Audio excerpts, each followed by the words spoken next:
Welcome into Basketball by Association. It's the BbA Byte. That's your midweek chef's kiss of a little NBA talk. The association, that is. My name is Arky. That is Joel. Joel, good to see you from your home in Saskatchewan. Did I read that right? Is that where you're at? You're somewhere that's not warm. Southwest Michigan, but who's counting? It is somewhere not warm, indeed.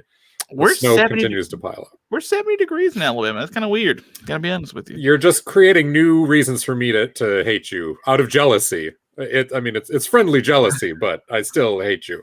Well, here's the thing. Like, if you want to move here, there's a couple things you need to know. One, great property taxes, right? But no gambling. But you can also go to all the states around us and gamble too. So can you buy alcohol on Sundays? I'm guessing not. Yes, right? You can. You can. Oh, all right. Yeah. Well, especially if you go somewhere that actually has people that live in it. Alabama's gone full pagan, I see. So we have. I know those are fighting words. I shouldn't say that. I just have it. I've lived in a couple states, not in my current one, but I have lived in a couple states where you could not buy alcohol on Sundays. So yeah, my college town was like that. This is weird. It's like, hey, this is a college town that literally the only reason it exists is for this university and nothing. Yeah, but don't worry, we have our holdouts. We'll get you some dry county. If you want to live in a dry county, I'll find you somewhere. I most certainly do not. We got a lot of hoopies to talk here in the midweek, and I want to start with news that just keeps sort of fluctuating, and that's out of Dallas with Mark Cuban and the NBA, where little did anybody sort of recognize or know that they had not been playing the national anthem at all this year. Mm-hmm. And the players had not talked about it. Mark Cuban had not really addressed it. No one has sort of brought it up this year. There have been no fans up until recently when they allowed some vaccinated first responder type workers to come watch for free. Right. But literally there had just been no talk about that until the last couple of days when Mark Cuban did confirm to ESPN that they had not been playing the anthem and they were not going to play the anthem. And that was sort of their plan. And then give Adam Silver about 10 hours to stew on that when that news came down and the reaction came down. That now the NBA has said, no, everyone will be playing the national anthem, and part of our bylaws are you will stand for the national anthem. So let me ask you this. What do you think of this new sort of wrinkle to the controversy where it's not as if we had a bunch of guys like kneeling and not playing for the national anthem for the Mavericks because there was no national anthem. Mm-hmm. It gets quietly sort of thrown under our radar, and now here we are in the midst of a sort of full-fledged discussion again on what's right or wrong to do in this situation. Yeah, and Mark Cuban made the statement that it wasn't just because, hey, we had nobody in the stands and we were trying to speed up the game. It wasn't even necessarily that, hey, there's been controversy surrounding the anthem and people kneeling, so we decided just to take it out that way. We didn't put our players in an awkward position. No, he said it was purposely not played as a statement because the anthem does not represent all Americans, and people have had a problem with the way our country has gone and its history and that sort of thing, and especially the conversations that have really, boiled over during the last 18 months or so, and they've boiled well beyond conversations at this point. So it was a statement. I guess I'm a little bit skeptical because if it's a statement and nobody knew it was being done, how powerful or effective of a statement was it when somebody out there went, hey, you haven't been playing the anthem, and they're like, oh yeah, we haven't. Here's why. Right. I mean, if you want to make a statement, make a statement. So that was a little bit odd. Yeah, none of his players were out there saying, hey, we're not playing the anthem, and that's our thing. Like, right, and here's why. Here's what it represents. Exactly. Someone just sort of noticed and then sort of went to Mark Cuban and said, hey, it's been kind of quiet at the beginning of games. You guys just sort of go into it, and then he's confirmed. And I think the part that was, even bigger upon everything, because I think they've had 13 preseason and regular season games at American Airlines. Is it Arena or there's two of them? There's one. Yeah, the one in Miami is also American Airlines. I believe Dallas is Arena. Dallas is, I think, Arena, and the other one is Center. If I'm not, it's Miami. Is it? Regardless, that if we had not been sort of privy to this, would we have ever known? Like, would we have ever noticed? Like, not until fans showed up. Yeah, not until fans showed up. Fair. And someone would have been like, hey, wait a minute, why are we tipping off? We're missing something. We got the player introductions, but we're missing something. So, yeah, I mean, I guess not very effective as your player or as your social justice statement, if that's what you were going for. Obviously, the league is going to step in on that because the league has made a lot of concessions. It is in the bylaws that everyone's supposed to stand, but the league has chosen not to enforce that over the past season in order to allow its players to express their, displeasure with extrajudicial killings by the police and all sorts of other things that have gone on. They've allowed that, but I do think it's in the league's best interest to not go so far over the edge to say, oh yeah, but now we don't even do the national anthem. Like there's no winning with that. Let me ask you this. Is there going to be an assigned national anthem listener at each arena now to make sure that, okay, I just want to get opening notes. Anywhere there's fans. Yeah. And I mean, the league will have its ways of enforcing that. I'm surprised that they wouldn't have heard something about it, but Mark Cuban did slip something in there in his quote. He said, had talked to Adam Silver. So yes. that gave the, gives the impression that this was actually okayed, or at least they were aware of it. Right. And maybe now with fans coming back in, or the league, after having thought about this, goes, this is really going to come off as disrespectful. This isn't just going to be a protest thing, but you're going to lose more people and lose more ears to your cause than you would gain if it looks like you're just flat out disrespecting. Like, to kneel as a form of social protest is one thing. To say, oh, we don't respect the flag whatsoever, or the national anthem itself, we don't respect that. It carries so much connotation that for a lot of people, they will not be able to get past that. They will lose the message. They're going to get caught in all that noise and everything that's going to come up. I guess my final word on this has always been my position on all this stuff. If you care passionately about the national anthem being played, and you care passionately about standing for the national anthem, good on you, to use the British expression. Good on you. That's wonderful. But then also care just as passionately about those who are not standing and the reasons they're not, and listen very carefully about the reasons they choose to take that form of protest, and take that same passion and apply it to that, and we will all be better for it. Because this is not there's no better term for it. This is not a black and white issue. This is not an either or issue. You can respect the flag, you can respect the country, and protest saying we have to get better. So, getting stuck in one side of the camp too far to one degree or the other and saying, well, I respect the flag, and anybody who kneels, I won't listen to anything they say. That's wrong. But I do also think it's wrong to go, well, I'm so upset with the way America has gone, I will show it zero respect whatsoever. Well, you know what? Like, your ability to show that zero respect is protected by the United States as well. So you've got something going there. Let's find that middle ground, which I think is kind of the tone everybody's trying to set these days. Yeah, and that's difficult to find. The last thing you want to do is be disrespectful. But Joel, do you know what the most disrespectful thing is in the entire world? No, but I have a feeling we're about to find out. Not managing your nether regions, brother. That is just plain disrespect. This is America. This ain't the Netherlands, right? This ain't the Netherlands. That is very much correct. Guys, we're in the thick of winter, and there's a storm brewing. It looks like there's between 1 to 3 inches in the forecast. When you trim the hibernation bush, that's all we're worried about, baby. It's just getting the extra inches. You know what I'm saying? Because you're taking care of the nether region. That's why Manscaped is here to help you. They have the Lawnmower 3.0, which is the best hygiene tool for the dudes. And because of that ceramic blade they have on there and their advanced skin-safe trademark technology, your snags on your snowballs are going to be reduced. The trimmer, by the way, is also waterproof. So if you want to do it in the shower, you're safe too. And if you're what we like to call a savage, I guess the jacuzzi as well. If you're just bored in there, you're just not having enough time in your jacuzzi. Right now, we got a special for you. Anything on that website, including the Lawnmower 3.0, 20% off plus free shipping with the promo code BRAWL, BRAWL. Trust me, guys. You'll be thanked by many, many, many, many, many people, if you're lucky. Joel, I want to move on to there's a Bleacher Report article that came out just a couple of days ago that seems to hint that the Toronto Raptors may be ready to move on from Kyle Lowry.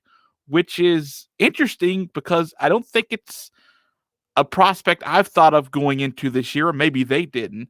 But he's 34. He's on the last year of a contract. It's like a $30.5 million contract. And they've also committed money to Mr. Fred VanVleet, if they big money, by the way, to him. So for a team that started off really bad and has played better, but still not like playoff caliber yet, it may make sense to. So let me ask you, Joel, like, is it wild to think that Kyle Lowry may find himself out of Toronto before we get to the trade deadline, which is, I think, March 25th, if I'm not mistaken? No, it's not wild at all. Toronto's currently sitting in 8th place, but they're 11-13, and they're stuck in that logjam where the Atlanta Hawks, Charlotte Hornets, Indiana Pacers, the Knicks, even now the Heat have kind of climbed back into this mix, and the Cleveland Cavaliers. They're all kind of hunting for those last couple of playoff spots, and it's tight. So while Toronto has played better, they're 6-4 over their last 10. This is not a team that you max out the cap for, and Toronto has a lot of cap tied up in Kyle Lowry. But I do think that given what he has given to the organization, which not only is a championship, but he's been there since 2012 and is arguably he's arguably the greatest player in Toronto Raptors history when you think about it. Like Vince Carter may be the more iconic one, but Lowry has played there longer, has been in more playoff appearances, and has a ring. There's no other Raptor that comes close, but besides Carter, who forced his way out under bad terms and wasn't really all that effective outside of personal stats while he was there. So, I mean, Lowry he's that guy. So I do think out of respect for him, you don't move Kyle Lowry on the last year of his deal unless he wants to go, because you may also give him the opportunity to say, look, you are 34. You've only got a couple years in the league left, even though you've been very effective this season. If you look at his splits, he's not that far off from his best seasons in the league. In fact, his shooting percentages have gone up. Yeah, and it's career high rebounding this year, too. He's still averaging like 18 points a game. He's now averaging like 6 rebounds a game, still like 7 assists. Like, he's still playing very effective basketball. Right. Very savvy defender, one of the best charge takers in the league year in, year out. Plays well above his size. But you're right. There is some overlap there with what Fred VanVleet does. That's the young guy at 26 that you've locked up big money to. And if Kyle Lowry is ready to go and join a different team that's at a different point in their trajectory and keep hunting titles, you do that out of respect and you move him because he's not going to be hunting titles with the Toronto Raptors this year and probably not for the next couple seasons, barring some sort of major shakeup. On the flip side, I think if he wants to stay and is invested and is, talking about, hey, I'll look at the market, but Toronto's my number one goal to re-sign, and you're confident you can get something redone with him. Toronto's been a pretty classy organization over the last decade. I would be surprised under those circumstances if you would move him, because really, if you trade Kyle Lowry this year, I don't think that moves the needle. You're not getting players back. You're going to get younger prospects and maybe a pick.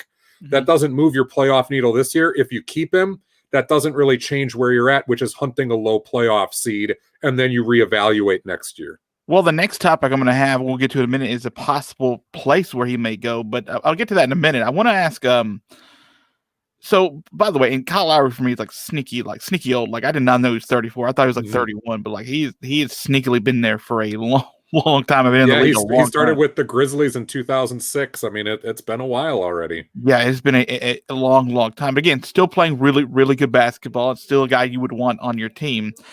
If you're giving up, I shouldn't say this. If you're Kyle Lowry and you're about to be sent off to somewhere, because it's not the first time he's been shopped. I think a couple of years ago, like, I thought the Knicks were going to get him. Yeah, he was in the mix. Yeah, I thought that there was a good chance that I was like, Kyle Lowry to the Knicks. All right, well, that's not the worst thing in the world, and that didn't happen, of course. And they went on to win a championship, which would have. But if someone's coming after this guy who seems to be like a 1-year rental, basically, like the rest of the year playoff like run right now, we're talking about like championship contenders, right? Like this guy isn't going to, Charlotte, No. Right. Like he's going to somewhere like I guess we can sort of go ahead and talk about it. Somewhere like maybe Boston. Because here's the thing, like we could not necessarily just be Boston, but let's just sort of, and we're going to talk more about this on Sunday's pod because a lot of players became trade eligible over the weekend, and we're going to get into some really interesting dudes, some teams that maybe making some moves. But specifically, Kyle Lowry here, and the fact that Tristan Thompson became draft eligible. I keep saying draft. Keep coming trade eligible. Not only that, but Kemba Walker's not been very good for them recently, and he looks like what we've alluded to for the last year and a half. They say that there's nothing wrong with his knee, but this is more than a slump. That he's again there's something not right with Kemba Walker that they may be looking for a 1 year push to try to go win a title in Boston. Yeah, the difficulty there for Boston, as it will be for most contenders, is that Kyle Lowry does have 30 plus million left on that final year. So finding the contracts that match means you're either giving up multiple contributors who are valuable, or you are trying to shop somebody like Kemba Walker in the deal to get the salaries to match. But Walker, of course, is nowhere near as valuable as Lowry. And if you're the Raptors, do you want to take on that long-term deal and pay him, even though you're paying Fred VanVleet at the exact same position? I will say this, in the Celtics' benefit is the fact that they have like 7 trillion draft picks coming up. That is true. And they can't possibly use all of those. So you could sweeten the pot to either move Kemba Walker to the Raptors plus lots of picks if Toronto's going, look, we got a rebuild coming on, and we're not usually a high money free agent destination anyway. So let's just pay Kemba. He's a good dude. He's a good leader. Let's see if we can reclamate him, get some value left. And then we either move him or maybe he's part of the plan. We'll see. But we've at least got those draft picks. They could go that route.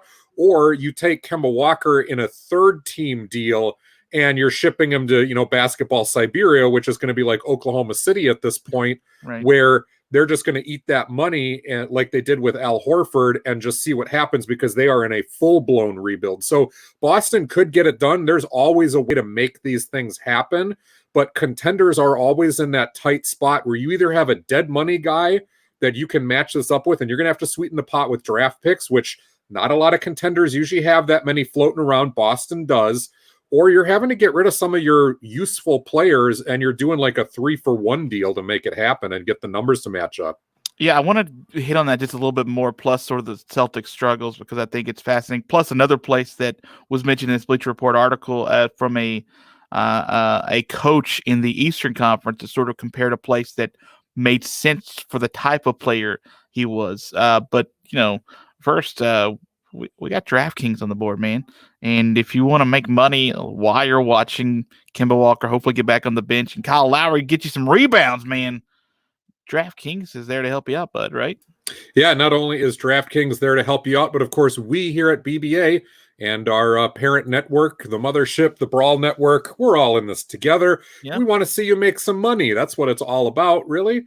And have some fun too, of course. Celebrate all of this, our partnership here, all new players, they play free for the $1 million top prize with your first deposit. Thanks to that partnership with DraftKings. You create your DraftKings DFS account, you make that deposit. DraftKings then will credit your account with a free contest entry, free as in no money for that.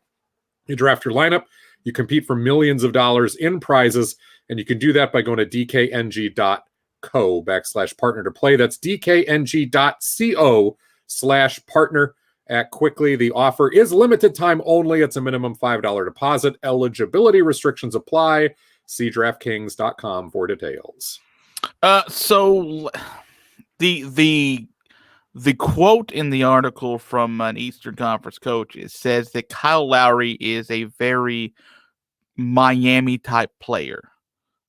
He sort of mentioned that it's sort of kind of, and the more I think about it, the more it kind of makes sense. Like he kind of would fit in a Miami, and Miami would be in a position to where, they could use a little help. And now they got Goran Dragic down there that could be, a piece if we're talking about moving things.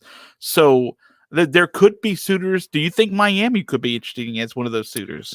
Absolutely. And I think Miami sitting lower in the playoff seeding, as we said. I think they're like 13th right now, but they're in that mix.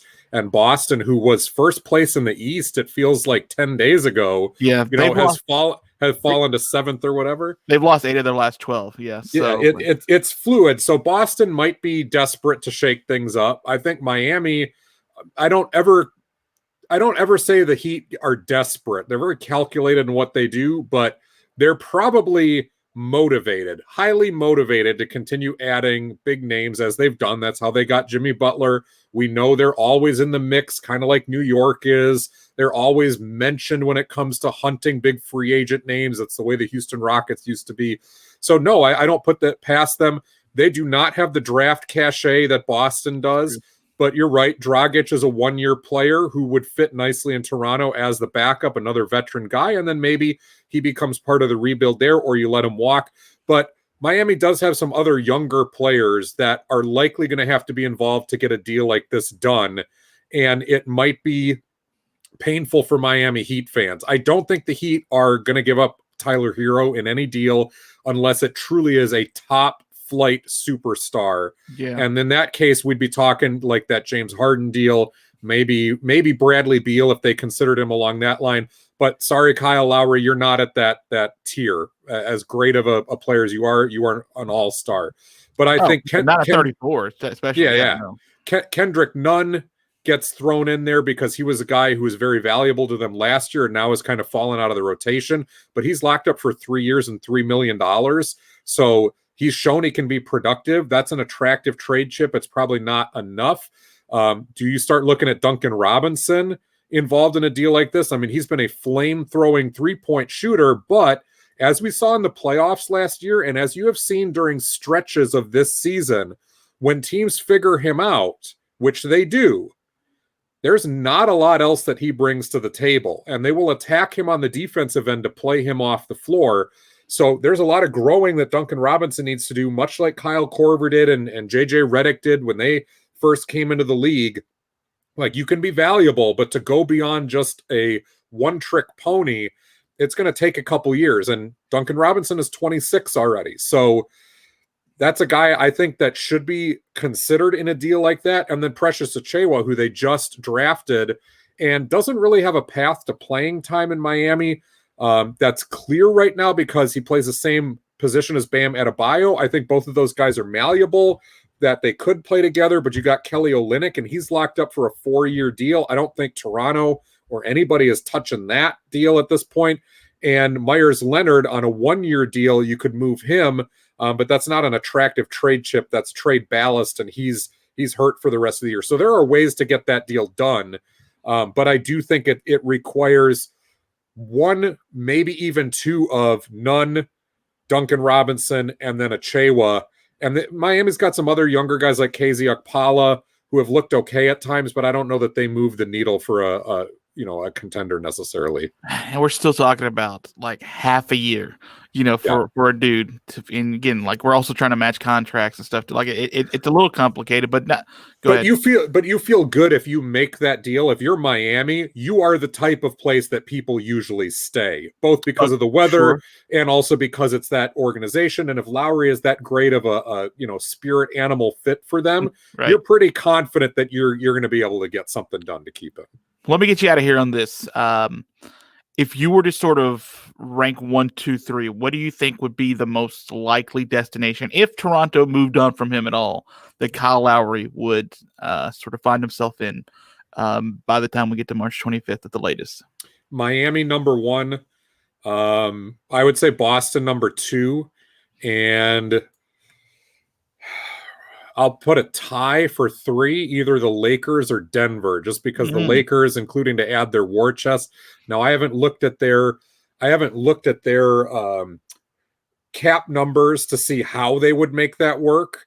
And it might be a little too rich for their blood. Denver's got more moving pieces and more urgency, and a dark horse in there might be the Clippers, just because right now you've got, now I'm losing his name here.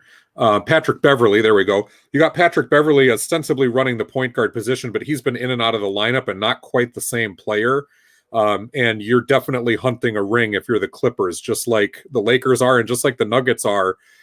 So you've got some moving pieces there up and down that bench, on both LA teams that could be useful. I think the Lakers maybe have a harder time matching salaries, but never put it past them to get something done. Yeah, I would flip Miami and Boston. I think Danny Ainge is the GM, is very, very, very motivated to try to get this team back to what they've been fighting to get back to for the better part of a decade. And this, if you have to give up a Tristan Thompson, a Kemba Walker, but like you said, you probably feel confident that you can keep Kyle Lowry in Boston, but I'm not 100% sure. That city has got a lot of interesting history when it comes to free agents and dudes who are interesting to stay. But if you're trying to not get rid of everybody on your roster, you give up maybe one of Tristan or Kemba or something, probably more likely Kemba, maybe Tristan too. But like you said, you have all these draft picks that you can give draft picks for like the next 5-7 years. You can sort of basically say, hey, here, take this second, take your pick. Yeah, take your pick, and here's a package of things that revives Toronto's war chest. A lot of times when you're at that contender status, you have used those picks in order to bring guys in, and things are a little bit sparse. And Toronto's kind of at that point too, where it'd be nice to have a few extra picks because they are stuck in that middle ground now, and they're trending younger. They got to wait for Van Vliet and Siakam, but both of those guys are 26. So they're moving into their prime, and if those guys aren't enough, you got to start swinging deals yourself, either back into a full-blown rebuild or to try to add some cheaper pieces, some younger prospects, and you do that through the draft. Okay, all right. Last real question. No words, just a number, and then we'll get out of here. Percentage of chance Kyle Lowry's a Toronto Raptor after the trade deadline? 50. I was going to say like 30. Again, no words, just numbers. 30.